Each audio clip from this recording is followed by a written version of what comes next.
గారు క్షమించండి, కాలర్ ఉన్నట్టున్నారు. తప్పకుండా. నమస్కారం అండి. నమస్తే. నమస్కారం అండి. మీ పేరు? మహేష్ వరంగల్. మహేష్ వరంగల్. మహేష్ గారు ఎవరి గురించి తెలుసుకుందాం అనుకుంటున్నారు? మా ఫ్రెండ్ కోసం అండి.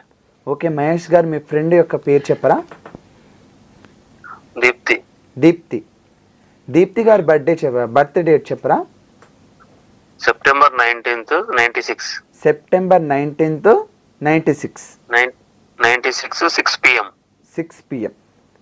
ఓకే అండి. ఎక్కడ జన్మించారు? జన్మస్థలం కరీంనగర్. కరీంనగర్. ఓకే మహేష్ గారు, గురుగారితో మీ సమస్య చెప్పండి. గురుగారితో చక్కని పరిష్కారం అందుకోండి. గురుగారితో మాట్లాడండి. ఓకే. సాయిరామ్ అండి. సాయిరామ్. నమస్తే. జై విశ్వకర్మ. జై విశ్వకర్మ. చెప్పండి మీ సందేహం ఏంటి? ఈమె మా ఫ్రెండ్ దీప్తి, మ్యారేజ్ డిలే అవుతుంది. ఓకే. 2 years నుంచి అంటే వివాహ ప్రయత్నాలు చేస్తున్నా కూడా ముందుకు సాగట్లేదు.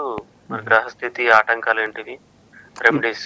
తప్పకుండా తెలియజేస్తాను. ఈ పాప జన్మ నక్షత్రం ప్రకారం జ్యేష్ఠ నక్షత్రం 2వ పాదం గురువారం నాడు వృశ్చిక రాశిలో జన్మించారు, కుంభ లగ్నంలో జన్మించారు. అవునా కాదు సార్, మీన లగ్నం వస్తుంది. మరి మీన లగ్నం సార్ సాయంత్రం 6 గంటలకు అన్నారండి. 6 సాయంత్రం 6 తర్వాతనే, 6 లోపల కాదు. అంటే మీరు కరెక్ట్గా చెప్తే 6:30కి అయితే మీన లగ్నం వస్తుంది.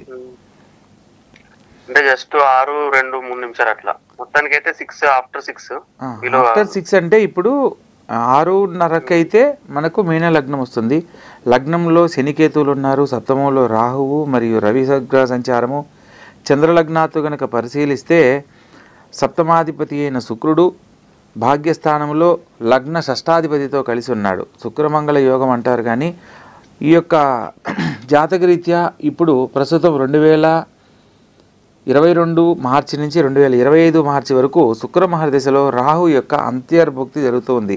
ఎప్పుడైనా సరే దశాంతర దశలకు సంబంధించి కానీ, సప్తమాధిపతికి సంబంధించిన పీరియడ్ కానీ, సప్తమ స్థానంలో సంచరిస్తున్న గ్రహాలకు సంబంధించి ఎటువంటి పరిహారాలను మనం తెలుసుకొని ఆచరించినా ఆ స్థానాన్ని బట్టి సకాలంలో వివాహ భాగ్యం కోసం చేసే ప్రయత్నాలలో శుభవార్తలు వినే అవకాశం ఉంటుంది.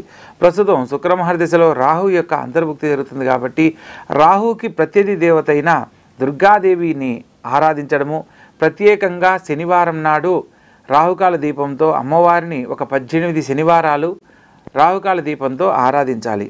ఆ సమయంలో అమ్మవారికి నివేదన చేసే పదార్థాలలో ప్రత్యేకంగా ఎండు ద్రాక్ష, తేనె, ఎండు ఖర్జూరం, ఈ మూడింటిలో ఏదైనా అమ్మవారికి నివేదన చేసి ఓం దుమ్ దుర్గాయై నమః ఈ యొక్క మంత్రాన్ని 108 సార్లు చెప్పుకొని అమ్మవారికి నివేదన చేసిన ప్రసాదాన్ని మీ యొక్క మనసులో సంకల్పాన్ని చెప్పుకొని ప్రసాదంగా తీసుకోవాలి. ఈ యొక్క విధానమంతా కూడా దేవాలయంలో మాత్రమే ఆచరించాలి. మొదటి 3 వారాలు చేసే లోపల ఏదైతే కళ్యాణానికి సంబంధించిన శుభవార్త వినడం కోసం చేస్తున్న ప్రయత్నంలో ఆ అమ్మవారి ఆశీస్సులతో అనుకూలమైన వాడు, రూపవంతుడు, గుణవంతుడు అయిన వాడితో వివాహం జరగడానికి ఒక శుభవార్త వినే అవకాశం లభిస్తుంది. ప్రత్యేకంగా స్నానానికి ఉపయోగించే నీటిలో కొద్దిగా పసుపు, కొద్దిగా కుంకుమ పువ్వు, కొద్దిగా పాలు చంద్రబలాన్ని ఇస్తుంది. చంద్రబలం అనుకూలంగా ఉన్నప్పుడు సకాలంలో వివాహం జరుగుతుంది కాబట్టి చంద్రునికి సంకేతంగా పాలను, పసుపు గురుగ్రహానికి సంబంధించింది కాబట్టి గురుబలం ఉన్నప్పుడే కళ్యాణాలు, ఆడపిల్లల జీవితాల్లో శుభవార్తలు వినే అవకాశం ఉంటుంది కాబట్టి పసుపు సంకేతంగా, అదేవిధంగా కుంకుమ పువ్వు శుక్రగ్రహ బలం అంటే జాతకంలో వైవాహిక జీవితంలో అన్యోన్యతను పొందడానికి కానీ, సకాలంలో ఉన్నతమైన జీవితంలో స్థిరపడడానికి శుక్రబలం కూడా అవసరం కాబట్టి శుక్రగ్రహానికి సంకేతంగా కుంకుమ పువ్వును ఈ మూడింటిని స్నానానికి ఉపయోగించే నీటిలో కలిపి ఆ నీటితో గనక స్నానం ఆచరించినట్లయితే అతి శీఘ్రముగా కళ్యాణం జరగడానికి అవకాశం ఉంటుంది.